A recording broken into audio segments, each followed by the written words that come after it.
కాశీ వాస్తు ప్రేక్షకులకి నమస్కారం. సో మనం కనిగిరిలో పంచరంగుల ఇంట్లో ఉన్నాం. సో వీళ్ళకి నేను ఇంతకుముందు వచ్చినప్పుడు కొన్ని మార్పులు చేశాను. సో వాటిల్లో కొన్ని మార్పులు చేశారు, కొన్ని మంచి ఫలితాలు వచ్చాయి. సో దానివల్ల ఏంటంటే ఇంకా కొన్ని మార్పులు చెప్పాను నేను, యాక్చువల్గా వాళ్ళు చేయలేదు. సో అందులో ఒకటి ఏంటంటే ఖాళీ ప్రదేశాలు. సో ఇది దక్షిణ ముఖ ద్వారం కలిగిన ఇల్లు అనమాట. సో ఇది దక్షిణం దిక్కు, ఇది పడమర, ఈ వైపు పడమర.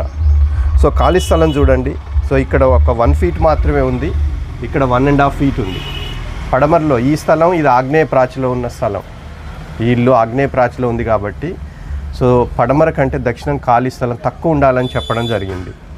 అయితే ఏంది, ఇక్కడ చూడండి మరీ తక్కువ ఉంది, 1.5 ఫీట్ ఉంది, ఇక్కడ 1 ఫీటే ఉంది పడమరలో. దీనికి ఏం చెప్పామంటే ఈ గోడని ఇంకా మందంగా మార్చి లోపల నుంచి ఇంకా ఒక ఇటుక వరుస పెట్టేసి ఈ గోడని మందంగా మార్చి కనీసం 1 ఇంచ్ అయినా దక్షిణం కంటే పడమర కంటే దక్షిణం తక్కువ ఉండేలాగా సో ఖాళీ స్థలాన్ని మార్చి తగ్గించమని చెప్పడం జరిగింది. నమస్కారం.